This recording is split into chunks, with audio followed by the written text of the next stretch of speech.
Bab 733. Berlatih pedang. Lapisan luar pedang pidana terpecah dan retak karena guncangan. Cahaya pedang yang menyilaukan, memancar dari celah retakan ini.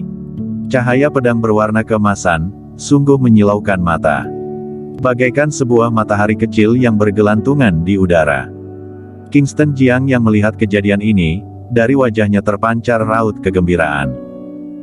Dia sudah membawa pedang pidana untuk beberapa saat, tapi tidak menyangka, ternyata pedang pidana belum terbuka. Dia mengayunkan tangan seadanya, pedang pidana yang di udara, seketika kembali ke tangannya. Dia memegang dan melihat pedang pidananya dengan saksama. Kingston Jiang menyadari, sungguh ada sebuah lapisan luar pada tubuh pedang pidana. Sekarang lapisan luar ini mengalami sedikit keretakan. Dia menambahkan tenaga dan memaksa untuk memecahkan lapisan luar ini. Retakan pada lapisan luar semakin besar. Akhirnya, terlepas seluruhnya. Tubuh sebenarnya dari pedang pidana, muncul di depan garis pandang Kingston Jiang. Ini adalah sebuah pedang berwarna emas. Gambar misterius terukir di atas tubuh pedang. Jika dilihat dengan saksama masih bisa dikenali, seekor naga besar yang tampak hidup, terukir di atasnya. Melihat pedang panjang di tangannya, wajah Kingston memancarkan kegembiraan. Jocelyn Chen menghampiri dan berkata dengan penuh kegembiraan, "Tuan Muda Jiang, selamat." Akhirnya pedang pidana terbuka juga. Pedang pidana yang sekarang, barulah pedang pidana yang sebenarnya. Kingston Jiang sudah merasakannya. Dia bisa merasakan perbedaannya dalam menggenggam pedang pidana ini. Dahulu memegang pedang pidana, bagaikan memegang sebuah pedang besi tak bernyawa.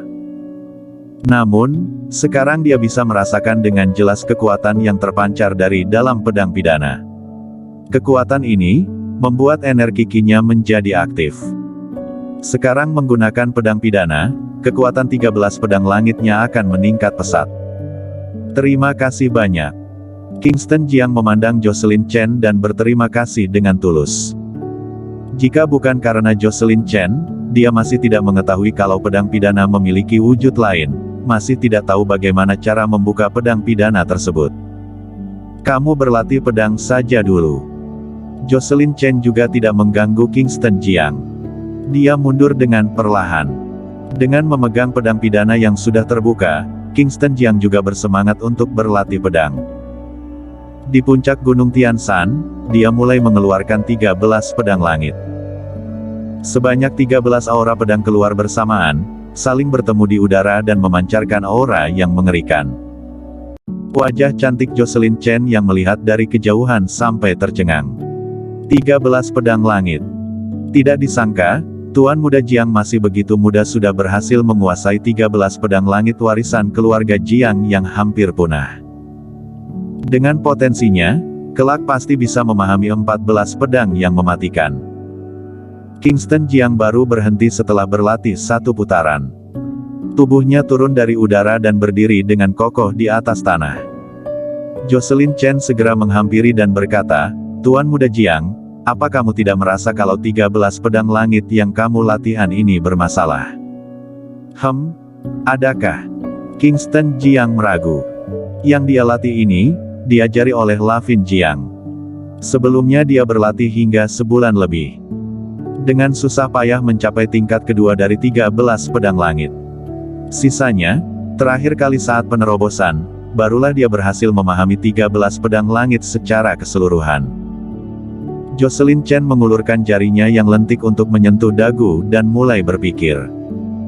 Tidak berapa lama kemudian berbicara dengan perlahan, "Aku juga tidak pernah melihat 13 pedang langit yang sebenarnya, tapi dari catatan buku kuno yang kubaca, leluhur keluarga Jiang adalah pemimpin 4 menteri besar Raja Lanling, sangatlah kuat. Sedangkan, 13 pedang langit tidak mungkin hanya ke-13 aura pedang yang begitu sederhana saja."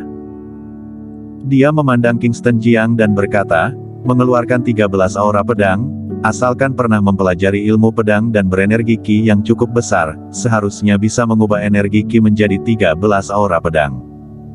Namun, jika benar begitu, 13 pedang langit ini tidak pantas disebut ilmu pedang terhebat di dunia." Perkataan Jocelyn Chen membuat Kingston Jiang berpikir. Perkataannya sangat benar. Dia tidak menemukan kata-kata untuk menyangkal.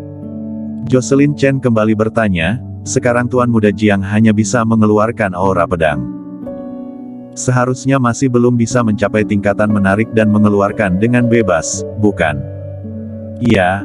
Kingston Jiang menganggukkan kepala. Dia belajar ilmu pedang tidak begitu lama. Sekarang dia hanya bisa mengeluarkan 13 aura pedang, masih belum bisa menarik dan mengeluarkan dengan bebas. Jocelyn Chen lanjut berkata, aku juga tahu, Tuan Muda Jiang baru menjadi petarung, belajar ilmu pedang juga tidak begitu lama. Ilmu bertarung ini, ada bisa karena terbiasa. Aku juga tidak memahami 13 pedang langit. Aku hanya tahu, 13 pedang langit adalah ilmu pedang terhebat di dunia, dan 14 pedang langit itu mematikan. Di dalam buku kuno Sekte Gunung Tianshan tercatat, 13 pedang langit, 13 pedang hanyalah istilah, inti yang sebenarnya adalah mutlak. Mutlak, dapat diartikan sebagai istimewa, satu-satunya. Juga, dapat dikatakan kelokan di puncak, sangatlah indah. Jocelyn Chen memberi tahu semua catatan mengenai 13 pedang langit yang pernah dibacanya pada Kingston Jiang. Mendengarnya, Kingston Jiang juga mulai berpikir. Tidak berapa lama, barulah bertanya, semua ini kamu dapatkan dari buku kuno? Iya. Jocelyn Chen menganggukkan kepala, tersenyum dan berkata, bukan hanya sekteku yang memiliki catatan mengenai kejadian dan ilmu bertarung dunia sepanjang masa, bahkan, hubungan Sekte Gunung Tianshan dan Max Bai juga sangat baik. Sewaktu kecil, aku sering ke Linlang Pavilion. Kingston Jiang bertanya, apa itu Linlang Pavilion? Jocelyn Chen menjelaskan, itu adalah kekuatan yang dibangun Max Bai. Ini adalah sebuah sekte netral dan juga jaringan intelijen dunia pertarungan kuno. Jaringan intelijen Linlang Pavilion tersebar di mana-mana. Selama ribuan tahun, tidak ada hal yang tidak diketahui Max Bai. Tentu saja, Max Bai yang kukatakan hanyalah sebuah simbol, karena pemimpin Linlang Pavilion dari setiap generasi, semuanya bernama Max Bai. Begitu, ya. Kingston Jiang tiba-tiba tersadarkan. Jika bukan karena Jocelyn Chen yang menjelaskannya, dia masih tidak tahu jika di dunia pertarungan kuno masih ada sebuah sekte yang bernama Linlang Pavilion, serta seseorang yang bernama Max Bai. Untuk sementara, dia tidak memikirkan masalah ini. Namun, lanjut menanyakan masalah mengenai 13 pedang langit. Bahkan, menanyakan 14 pedang langit. 14 pedang. Jocelyn Chen menggelengkan kepala dan berkata, yang ini, aku tidak mengetahuinya. Tidak ada catatan apapun mengenai 14 pedang di buku kuno, hanya menyebutkan adanya jurus ini.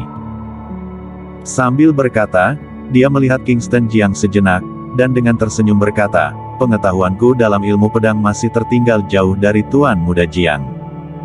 Yang kukatakan ini belum tentu benar. Tuan Muda Jiang cukup berlatih sesuai tujuan sendiri saja. Mengerti. Kingston Jiang menganggukkan kepala. Kemudian, tidak bertanya lagi. Dia duduk bersila di tanah. Memejamkan mata. Jurus pedang 13 pedang langit muncul di dalam pikirannya. Setiap jurus dan gaya muncul di dalam pikirannya, diperagakan sekali demi sekali di dalam pikirannya. Imajinasi manusia tidak ada batasnya.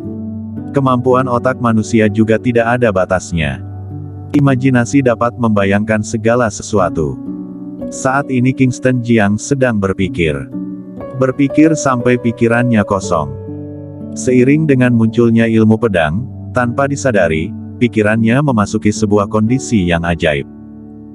Dalam kondisi ini, ilmu pedang yang terlihat sebelumnya, dia melihat semua diperagakan di dalam pikirannya. 13 pedang langit, 1000 lebih jurus dari ilmu pedang Tai. Ilmu pedang yang tak terhitung jumlahnya, muncul di dalam pikirannya. Jocelyn Chen melihat Kingston Jiang sepertinya memahami sesuatu, juga tidak mengganggunya. Hanya berdiri dalam diam di samping puncak gunung di seberang perlintasan Gunung Tianshan. Di puncak gunung, di depan tebing curam, berdiri seorang wanita. Wanita ini memakai gaun panjang berwarna hitam yang lebar. Tangannya memegang sebuah topeng. Dia memiliki wajah yang sempurna. Kecantikan wajah ini begitu menakjubkan. Pria manapun yang melihatnya, akan jatuh cinta. Dia adalah Klutang. Begitu Kingston Jiang meninggalkan ibu kota Jingdu, Klutang langsung datang ke belantara selatan, dan tiba di perlintasan Gunung Tian Shan lebih awal. Secara diam-diam, dia mengawasi Kingston Jiang. Dia juga melihat wanita ketua sekte Gunung Tian Shan yang juga datang ke belantara selatan bersama Kingston Jiang. Saat ini, wajah cantik Klutang tidak berekspresi, hanya memperhatikan puncak gunung seberang, melihat tanpa mengalihkan pandangan. Bersambung.